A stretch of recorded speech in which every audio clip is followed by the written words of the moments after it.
Hi everybody, it's Chris here at Bluerhino Safaris. A new tour. We are going to the passes in the Cape. A little bit more about that just now. First, I wanted to ask you, do you know what the shortest pass in South Africa is? The shortest mountain pass. I'll give you 3 seconds to think about it. Where it is? No. The shortest pass in South Africa is called Sylvia Pass. Sylvia Pass is in Johannesburg. I'll show you where it is. If you look on the map between Johannesburg and Bedfordview, there's the Linksfield area, and the ridge there is called the Linksfield Ridge. And the little road that goes up to Linksfield Ridge on the M33 is called Sylvia's Pass. And if you look at Sylvia's Pass, then it is right there. It's a little traffic circle. If you're in Joburg, you've probably driven this road going up the shortest pass in South Africa. And it is 290 meters long, and you rise by 34 meters, and it has an incline of 1 and 6. So that's the shortest pass. We're not going to drive this pass on the trip because it's in Joburg and very far from what we are looking for.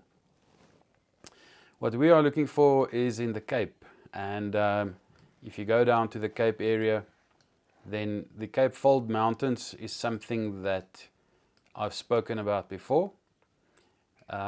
And here it basically sits from Clanwilliam. You can see the Cape Fold Mountains all the way around until you get more or less to the Port Elizabeth area, the southern area of Lesotho, Addo National Park. And this is where we are going to do our trip. We are going to drive the passes over the Cape Fold Mountains, which will be lovely. I've driven many of them before. I've driven passes routes before. The Baviaanskloof is in that same fold area. And therefore I have done quite a few of them. We are going to drive the longest pass in South Africa. We are going to drive the oldest pass in South Africa. We are going to try and cross the oldest stone bridge in South Africa. It was damaged recently in the floods, but next year it probably will be open again. And the tour is divided in such a way that from the Clanwilliam side, it will be 4x2 friendly gravel passes plus a few tar road passes. But once we get to the Baviaanskloof side, we will switch over to the four-wheel drive passes, because we will be doing the Baviaanskloof. And then after the Baviaanskloof, we'll do the Bedrogfontein 4x4 route, which is a mountain pass in Addo National Park. So that is the plan for the trips. Let's go to the website and have a look at the detail. It's on the website. Go to the 2024 tours, and you'll see it there after the Namakwaland Flower Tour. Now the Flower Tour ends in the Cederberg, and at the same campsite the next day we start with passes and parks. So you can do the two behind each other, or you can do them separately if you want to. I normally do it like that. So we start in the Cederberg Mountain. Now the trip is designed in such a way that we try to be in the camp a little bit early in the afternoon, so that you can do something in the afternoon. So if you want to go for a wine tasting in the Cederberg, Cederberg wines are very good wines. The Nieuwoud family has been there for a long time. So there's a wine tasting in the afternoon if you want to. The next day we follow the road down. We do 50 passes in 9 days, so it's like 10 passes, 8 passes a day, depending on the day. Citrusdal, Ceres, Tulbagh, and then ultimately we'll arrive at Wellington. Wellington have some nice wine farms in the area, so you can go for a wine tasting. We are also very close to one of the most prominent olive farms in the area that have olive tastings and things like that. You can do that if you want to. But that is our second night close to Wellington.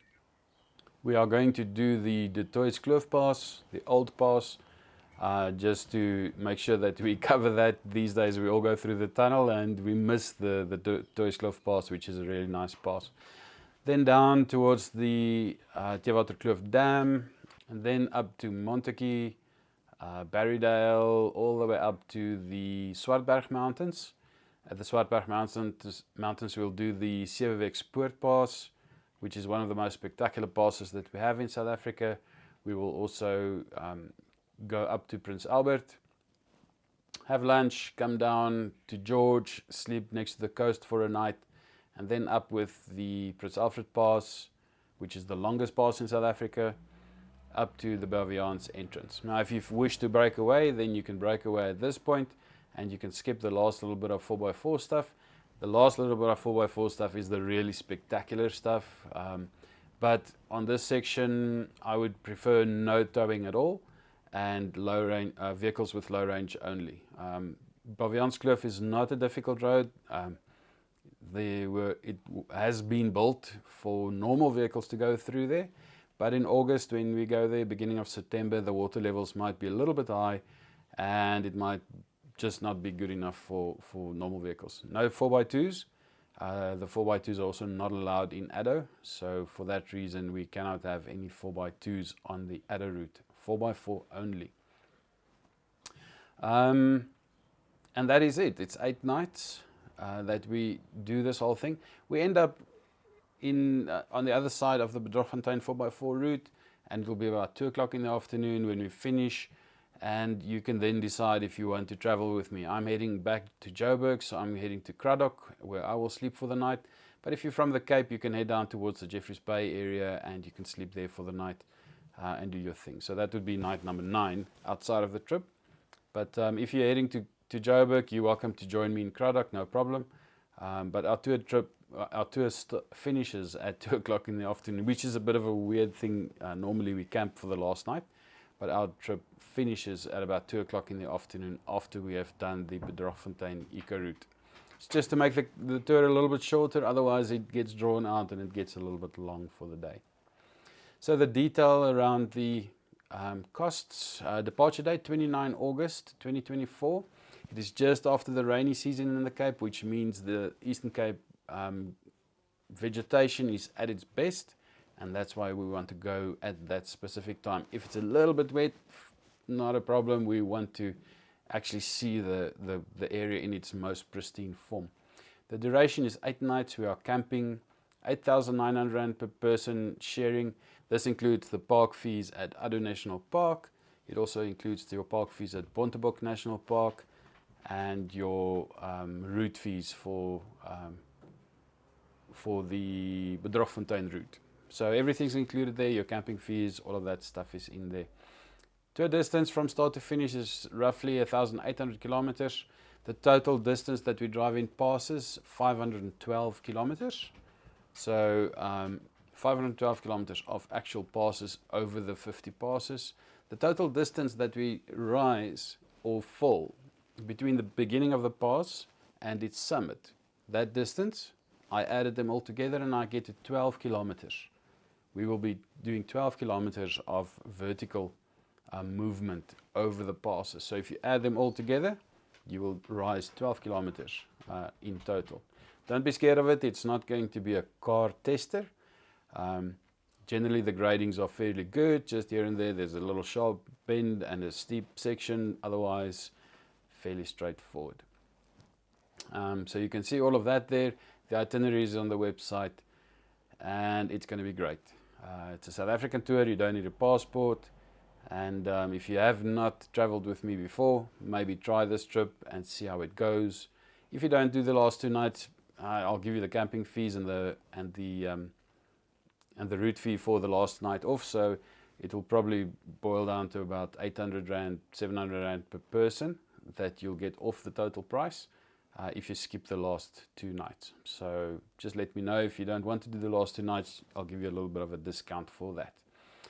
Other than that, it's absolutely spectacular. I've just spent it was about 4 days that I spent researching the trip, reading up about the mountain passes, Thomas Bain's influence, his father's influence, which passes they built, how they built them. So this is going to be a very informative trip about the passes and the history, when it was built, why it was built, and it is really fascinating. I'd probably spend more time on this trip than on my Serengeti trips with research. So it is for people who likes driving passes, likes nice scenery, wants to learn a bit more about the history, wants to learn a bit more about passes and why passes exist and when they were built and why they were built and who built them. Join this trip. You will have a lot of fun. As I say, we try to include a bit of wine tasting, olive tasting, Bontebok Park, we are in a national park. Addo, we are in a national park. Baviaanskloof is brilliant. So it's one of those tours that you should not miss. Join me. Email, WhatsApp, send me a message. Make sure that you get your booking in. There's limited space on this one.